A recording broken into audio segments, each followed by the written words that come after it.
Good morning. Okay, I decided to sit. I like sitting. Some of you know that. How's everybody doing today? What a beautiful distracting myself from hit me on my day off. And often I would just feel crummy on Mondays. And over the past couple years, I think working with Jake, us working as a team, he's really helped me learn how to Sabbath rest. And so that's not been so hard. And so I've learned some things over the last couple years. And so today I thought we'd talk about rest and real rest, what that is.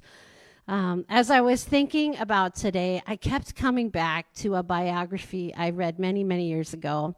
And it's a book about, it's called Shuls and Peanuts by David Michele. And if you know me, my memory's not the greatest. I mean, you can tell me something 1 minute and then I'm like, who are you? I just don't have a great memory, but parts of this book, again, I read this probably 15 years ago, really resonated with me. And if you don't know, Charles Schulz, he was the creator of Snoopy and the Peanuts comic strip. So he was a Pulitzer Prize nominee. His comics earned him an Emmy, Peabody, and Congressional Gold Medal. And although he died in 2016, he was still the third top earning deceased celebrity. And guess who he was trailing? Only Elvis Presley and Michael Jackson. That's pretty interesting. And so I read this biography. If you have a chance to read it, I'm not a huge biography person, but this was a really powerful book. And his life is an encouragement, but it's also a warning of sorts. He grew up the son of a barber in St. Paul, just a few hours from here, and having lived in the Minneapolis-St. Paul area for years, we heard a lot about Charles Schulz. His mother is buried in a cemetery not far from the church we were at for 20 years. He was a quiet kid. He liked hockey and drawing, but surprise, surprise, he also had a special fondness for dogs. And at a young age, he got this mutt. It was a black and white dog named Spike, and that's the dog that he actually modeled Snoopy after. And one of the funny things about Spike is that I think they wrote about him in the Guinness Book of World Records because he could eat anything. He would eat nails and razors and just these terrible things, and he lived. He never had a problem. So he actually won an award. It's so funny to me, just like the stories behind things, you never know. And so that makes Snoopy a little bit more understandable, just that this dog Spike was the inspiration for Snoopy. And so this comic strip became the model that since then every cartoonist has tried to follow. He did something very special. His comics are known for sarcastic humor and yet raw emotional honesty. And Peanuts, the franchise, which it is a franchise, especially if you're from Minnesota, but this is a Metro bus in the 1940s, lumbering the streets of Minneapolis, and it's cold. It was a winter night, and he sat on that bus, and he despaired. He despaired. But the bus suddenly makes a stop, and looking up, something got his attention.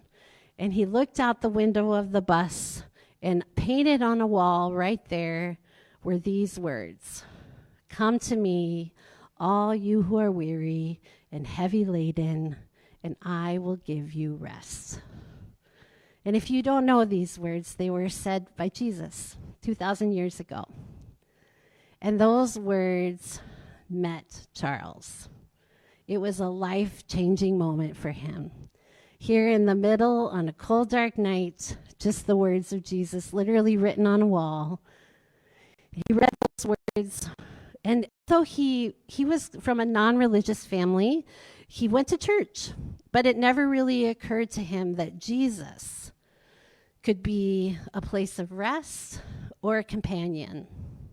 But in this moment, it was a catalyst for change in his life, and he's found himself embraced and lifted out of a very deep pit.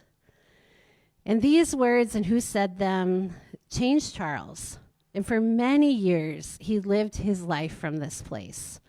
In fact, if you're familiar with the Peanuts comic strip, you'll see themes of faith all throughout them. And it really was a big change, not just for him, but for his family.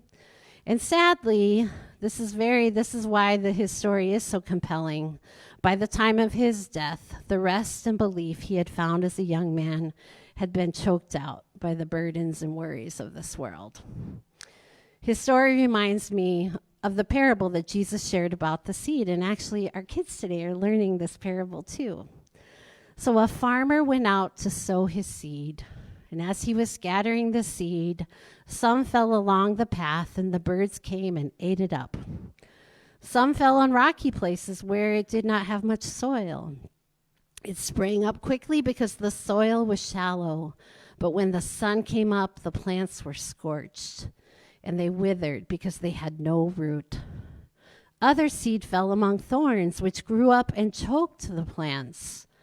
Still other seed fell on good soil, where it produced a crop 100, 60, or 30 times what was sown. Our lives are like those seeds.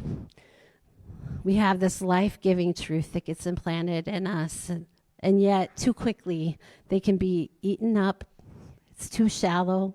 Maybe they're scorched, or maybe just the worries and questions of life choke out that belief, choke out that rest. And that's what happened with Charles. But that's why we look to the words of Jesus, not just as a soothing balm in a moment of pain, but really a way to live. In our main verse for today, Jesus said, in its fullness, "Come to me, all you who are weary and heavy laden, and I will give you rest. Take my yoke upon you and learn from me, for I am gentle and I'm humble in heart, and you will find rest for your souls. For my yoke is easy and my burden is light." You know, Jesus talked about rest often, and we know he rested. And in fact, I love that our first day as creatures, the first thing God did with us is he let us rest. Isn't that amazing? I love that. And people are tired. I'm tired. Are you tired? Not just physically, but the soul weary tired.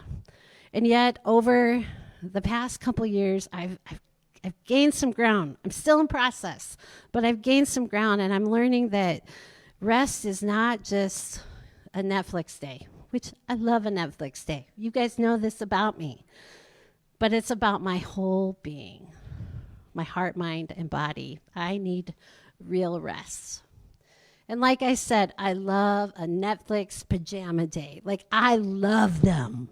I'm not saying that strong enough. I love them. And there is some restorative powers in that kind of day. But a break from work or a long weekend or a good pajama day is not enough rest to restore your soul. It's just not. And I think that's why we get to the end of long weekends, to the end of vacations, and we expect to be totally restored, and we're not. Charles Scholl's story resonated with me because there have been times in my life when the words of Jesus have done what they did for him. It pulled me out of a dark pit. And I've also realized that some of our go-to responses for rest revolve around all these external solutions, right? We expect, if I can do this or if this can happen, I can finally get rest. When real rest is an internal solution. And that's what we're going to talk about today. So again, come to me, all you who are weary and burdened, and I will give you rest. Take my yoke upon you and learn from me, for I am gentle and humble in heart, and you will find rest for your souls. For my yoke is easy and my burden is light. So over the next few minutes, we're gonna talk about these words. And they are more than just nice words for the downtrodden. These words spoken by Jesus 2,000 years ago reveal a way of living where we find rest not only when we are taking a break, but also when we are working. That is real rest. And I need to say this. Most often our reason for being weary and tired is not because we have too much to do. It's just not. I think we think it is. We are weary because we live in a broken world and it messes with us. And just like that seed, life gets choked out. So Jesus said, "Come to me." And I was thinking, as I was writing this, I thought, okay, what's a good story for this? And so I have one. I think one I've not told you yet. So hopefully not. Hopefully it's fresh. So I was probably 5 or 6, and we lived in Alaska, in Anchorage, Alaska, and I'm walking with my neighbor who also has a large German Shepherd. And I thought of this because I'm suddenly obsessed with German Shepherds. I need one. I need one, honey. And so I'm walking, and we live in this subdivision in Anchorage, and it's kind of in a valley, and I'm walking with this neighbor, and we're up on a hill, and my house is down the road. And I was a pretty naive, 5 and 6 year olds should be, but I hadn't really ever experienced any trauma. I thought I had, but I hadn't. It was a pretty, we had a pretty, very, very safe upbringing. And I'm walking along, and dogs are nice and happy. And if you know me with dogs, I just assume that we're all best friends. Even at this age, that's how I was. And I went to pet the dog, and he bit me. And I still have a scar. If you want to see it after church, I'll show you. And I don't remember a lot from last week. And so that the things I remember from childhood, those core memories, I know that they're a big deal because I remember them. And so in my memory, what I remember, because I was scared. I was really afraid, and it really hurt. I can remember putting my hand down to pet him. I can remember him biting me. I can remember looking at my arm and seeing the wound. I can remember thinking, I have to run down this long hill to get to my mom and dad. And so I just started running. I just started running to my mom and dad. And I remember it felt like forever. It probably wasn't. And I remember running up to the door. I remember opening the door. I can still see in my mind's eye the view of the house. And then I see my mom and dad. And that's all I remember. I think what happened is that when the fear and pain were gone, because I knew once I reached my mom and dad, I was going to be okay. I don't remember anything. And I was okay. They were there to help me.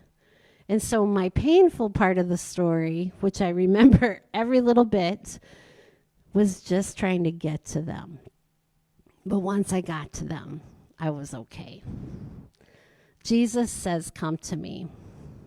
Jesus says to those of us weary and burdened, "Come to me," because when we get to him, he can help. Like my parents, simply by getting to him, things get better. But he has more than that for us. He says, "Take my yoke upon you and learn from me, for I am gentle and humble in heart, and you will find rest for your souls." One thing I love about Jesus is that he always talked in ways that met his audience. And at this time, he would have been talking to a group of farmers. And so his imagery of a yoke, a piece of farm equipment that joins two animals in tandem, really worked well for his audience. And we talked about this at Women's Bible Study a couple weeks ago. I thought for the longest time this verse was about an egg yolk. I was wrong. I was in my 30s before I realized, and they're spelled differently, So it's good to know what you're reading. And so this is the yoke Jesus is talking about. And a yoke did several things for these animals. The yoke bound them to each other. The yoke guided the animals. It helped them from falling, and it also gave them purpose. These guys look pretty happy. They're doing it. They're working. But you might be thinking, who wants to be strapped into something lame? And he's talking about rest, but then he starts to use imagery that means work. That feels a little contradictory. How does that make sense? Again, he says, take my yoke upon you and learn from me. Another thing I love about Jesus is that he's totally realistic about who we are. He knows us. We are vulnerable and distracted creatures. And the truth is that eventually each one of us take on a yoke of sorts. We just do. And I actually, Seo, I need your help, buddy. Okay, so I'm going to show you my yoke. This first bag. Can you pick this up? Yeah, just the first one. Seo's a strong young man. Oh!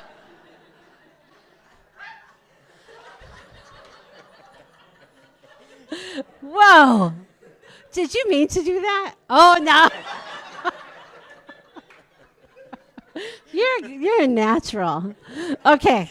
Seo, thank you. This is tell me about the weight of this bag. It's pretty heavy. Yeah. A lot of burden and weight. Okay. Thank you, Seo. Okay, you're done. Thank you. Okay, I can't even lift that.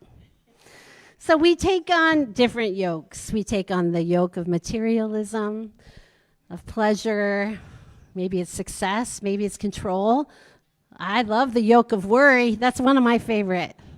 Sometimes even good things like health or even family can become a yoke of sorts, or even the pursuit of happiness. And you're wondering, well, how are those bad things? In his letter to the Romans, Paul tells us that we are slaves to what we obey. We are slaves to what guides us. And the truth is, again, Jesus was realistic. We're all enslaved to something. We are. And the reality is that we all have something guiding us, and we carry it with us. And this bag this represents, really, my yoke, the stuff I've been carrying around. Jesus says, for I'm gentle and humble in heart. You will find rest for your souls, for my yoke is easy and my burden is light. Well, this is not a light burden. So hold on. We got another bag over here. And I can lift this one on my own. Okay, you guys ready? Okay. Oh. Yeah, look at that. Here I am walking. I could not do that with this bag.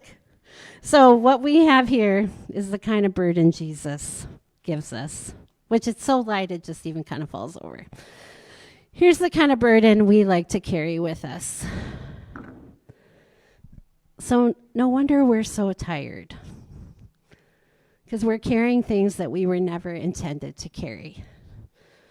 He is gentle and humble. Because of this way, his way is light. His way of walking through life is light. So that's my bag of bricks right there. So how did Jesus respond to my bag of bricks that I was carrying around? And I still carry around. Some days you might see me moving a little slow carrying a bag of bricks. How he responded to me when I dealt with the yoke of perfectionism.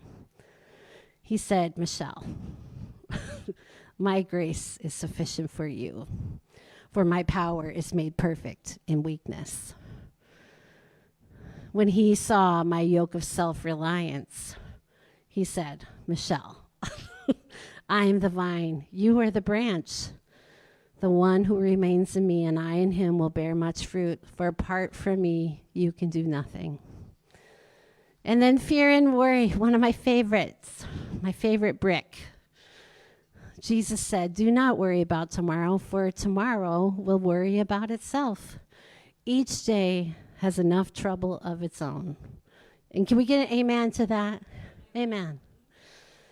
One of the favorite statements of Jesus that my heart always goes pew when I hear the scripture or read it. He said, in this world you will have trouble, but take heart. I have overcome the world. For me, real rest comes in the forms of not pajama days or vacations, but his response to my bricks. And his response to my perfectionism was grace. Grace. And it's not just receiving grace, but it's giving grace. What a gift to receive it, and then we can give it away. This unmerited love and favor. And perfectionism is a lie, and really there is only one who is perfect. Right, Andreas? Only one. I say something, and Andreas corrects me, and he says, only Jesus. I'm like, okay. But why do we keep trying to make it so we don't need grace? That's so silly of us. What a waste of energy. Oh, we're good. And he gave it to us freely. Also, to my brick of self-reliance, he has said, Michele, be dependent. I think right now we live in a time where people feel guilty or less than because they rely on something else than themselves. And that, I tell you, friends, will make you tired. There is a healthy way of living with healthy dependence. And so he has given me a yoke of depending on others. I love that. That is a much lighter load. Think about just like, I couldn't even pick this up. Seo, I had to depend on Seo to get it over here. Depending on Jesus and his family is one of the greatest gifts of my life, because it allows me to be freed up to love. And I love that I don't feel bad about asking for help. Sometimes, again, that brick will come and I'll feel like, oh, I shouldn't be asking for help, but I need help. God knows that. I know that. And I'm okay with you knowing that. So he gives us the grace of dependence. And then the other thing that I feel like, that worry that I love to carry around with me, I'm a pro at it, man. I can worry like nobody's business. I can get worried about the worry. It like keeps feeding itself. But one of the things, the yoke he has given me to carry is a yoke of trust and peace. And I think this one is a hard one because we lose control. When we worry about it, I think sometimes that makes us feel like we're actually doing something to improve the situation. Or maybe we're the answer. But letting go and accepting that you're not in control is actually one of the biggest steps you can take towards trust and peace. So the yoke of Jesus. Again, that yoke is very light. It binds us to himself and to each other. It lightens our burdens. It guides us. It keeps us from falling. It gives us purpose. It is real freedom. Worship team, if you want to come on up. So the cartoon I showed earlier, if we want to, there it is. In life, it's not where you go, it's who you travel with. Most days, I feel like Snoopy on Charlie Brown's shoulders. But instead, I am being carried on different shoulders. Shoulders of the one who is gentle and humble, whose grace is what allows me to be enough. And here's where we find real rest. And so this is a way that we can also find rest in our work, even rest in our troubles, rest on the good days, rest on the bad days, because we're carrying a yoke with him, and he makes it lighter. And I just, one of the things I love about aging is this lesson. And just so many of you in here who are maybe not in a place where you've entered into this kind of rest, I want to encourage you to figure out what your bricks are and what he can exchange them with. Because he doesn't just say, okay, I'll just take all that away. And I think that's what we want him to do because that sounds easier. If he can just take these heavy things and then I'm free. But he does more than that, like Jesus does. He always goes the extra step, extra mile. He says, no, I'm going to take your perfectionism and I'm going to take that and I'm going to replace it with grace. He says, I'm going to take your self-reliance and replace that with dependence. I'm going to take that worry and fear and replace it with trust and peace. What a great, great exchange that is. Like, we're definitely getting the better part of the deal. And it's here where my soul has found rest. And some of the last words I want to leave you with, another thing that Jesus said, I love this. Jesus said, I am with you.